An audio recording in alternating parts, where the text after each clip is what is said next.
जमशेदपुर के 86 बस्तियों में क्या बुलडोजर चलाने की तैयारी है? क्या एनजीटी की आड़ में इसकी शुरुआत हो रही है? सवाल कई हैं और सवाल बस्ती वासी भी पूछ रहे हैं। आखिर जब स्वर्णरेखा नदी के किनारे इंक्रोचमेंट को खाली करना था और वैसे में इसकी शुरुआत सिर्फ बस्तियों से क्यों हुआ और वो भी भुइयाडी। आखिर उसके स्वर्णरेखा के किनारे अगर आप मेरी ड्राइव से शुरू करेंगे और पूरे शहरी इलाके में आएंगे तो कई ऐसे बड़े भवन दोनों तरफ बने हुए हैं, बड़े बड़े प्रोजेक्ट्स हैं, रोड बने हुए हैं और बहुत सारी ऐसी चीज़ें हैं। आखिर उससे क्यों नहीं जो है पर्यावरण का नुकसान हो रहा है? और जिस तरीके से जेपीएलई वाद करके बस्ती वासियों को नोटिस दिया गया है और एनजीटी का अभी भी फाइनल ऑर्डर नहीं आने के पहले ही प्रशासन ने उन्हें खाली करने का आदेश दिया है, एक तरीके से पूरी तैयारी की है, इस पर तमाम सवाल जो है बस्तीवासी उठा रहे हैं। उनके मन में तमाम तरह की शंकाएं चल रही हैं और संभावनाएं कि क्या इसकी शुरुआत एनजीटी की आड़ में, इसलिए कि आपने देखा था कि पिछले बार जब 86 बस्तियों का मालिकाना हक का मुद्दा गुंजा था तो किसी ने कहा था कि किसने बसाया, ये तो अतिक्रमण करके रहने वाले लोग हैं। तो क्या सरकार के नज़र में ये लोग जो 86 बस्ती में रहने वाले अतिक्रमित हैं? इसलिए कि पिछले कुछ दिनों में आप देखेंगे, हालांकि बड़ी संख्या नहीं, कई जगह 1, 2, 3 ऐसे बस्तियों को, घरों को तोड़ा गया है। जेपीएल वाद सीओ के यहाँ किया गया और इसके बाद कहा गया कि इसलिए उनके पास कोई ऐसा आधिकारिक डॉक्यूमेंट नहीं था दिखाने का बाद, और फिर जो है उसमें जिला प्रशासन हो, कंपनी हो, जिसने भी का तोड़ दिया गया। हालांकि संख्या ये क्या दो कदमा में हो, कई जगह ऐसे उदाहरण पिछले साल 2 साल में आप देखेंगे। तो सवाल यही है कि सरकार के नज़र में ये लोग कौन हैं? इसलिए कि मालिकाना हक की जो मांग पिछले 25-30 सालों से जिस पर जमशेदपुर की राजनीति टिकी हुई थी, वो तो धीरे धीरे अब कुंद हो गया है। अब उसका कोई नाम भी उस तरीके से नहीं है, ना कोई आंदोलन लेता है।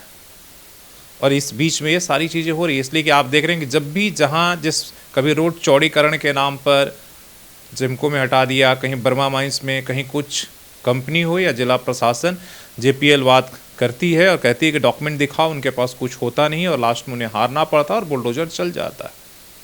तो एक तरह से टेस्टिंग है। सवाल ये हैं, इसलिए सोचना होगा। हो सकता है कि आप अभी कहेंगे अरे ये तो एनजीटी का आदेश है इसलिए ऐसा हो रहा है, लेकिन ऐसा नहीं है। धीरे धीरे आप देखेंगे, जब प्रधानमंत्री आवास भी बनना था उस समय वहाँ ज़मीन की ज़रूरत थी तो तोड़ा गया। अब था कि ये नए बसे हुए हैं या पुराने बसे हुए लोग हैं, इसका कैसे आप जस्टिफाई करेंगे?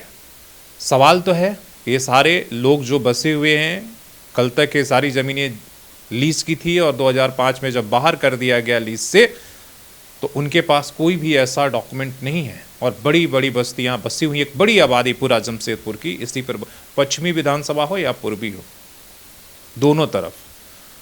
तो सवाल यही है, क्या इसके लिए मौन सहमति बन गई है? और जो हमारे जनप्रतिनिधि हैं, इसलिए कि आप देखेंगे कि वो उस पर बहुत ज़्यादा, या सबके पास एक बहाने होते हैं कि देखिए कोर्ट का आदेश है, उसमें हम क्या करें। तो कल कोई इस आदेश, इन बस्तियों को लेकर हाई कोर्ट भी जा सकता है, ये खाली कराओ, ये इंक्रोचमेंट तरी, तो क्या कोर्ट कह देगा कि नहीं ये 86 इसलिए नहीं, इनको नहीं खाली कराया जा सकता है, या इनका बचाव कौन करेगा? सवाल यही है। इसलिए कि जब आप देख रहे हैं कि हाई कोर्ट के आदेश पर जो कमांड एरिया है, यहाँ अगर बुलडोजर चल सकते हैं तो फिर 86 बस्तियों पर क्यों नहीं अगर कोई जाएगा तो? इसलिए कि आप अभी तक सिर्फ लॉलीपॉप देते रहे हैं, कोई भी आधिकारिक रूप से या कोई भी ऐसे कानूनी अधिकार आपने इनको नहीं दिया है।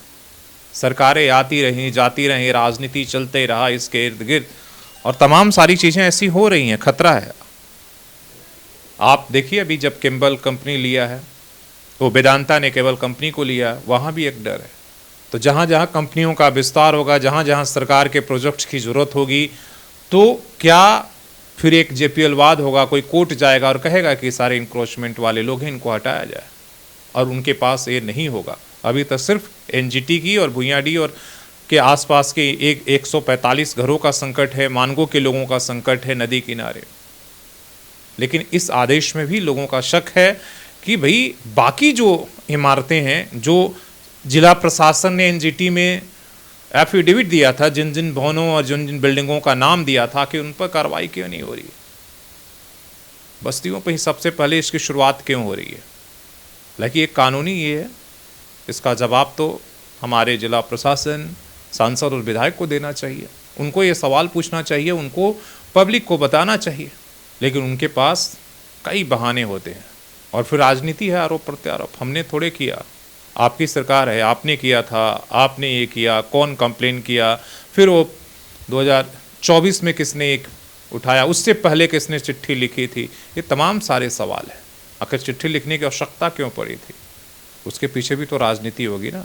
अगर कोई राजनीतिक व्यक्ति अगर चिट्ठी लिख रहा है कि नदियों का ये हो रहा है और उसे एनजीटी में कोई जा रहा है, तो ये तमाम सारे सवाल। लेकिन सबसे बड़ी चिंता यह है कि क्या 86 बस्तियों पर धीरे धीरे संकट आ रहा है? इसलिए जैसे जैसे दिख रहा है कि नहीं, ज़मीन जो है काम में आ सकते हैं, या कहीं किसी को बड़े प्रोजेक्ट्स लगाने हैं, तो तमाम सारे सवाल हैं।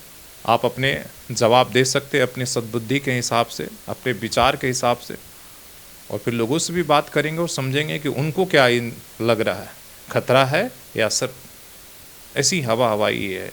ये तो एनजीटी का है, सिर्फ नदी किनारे वालों को ही खतरा है, बाकी किसी को कोई दिक्कत नहीं। धन्यवाद।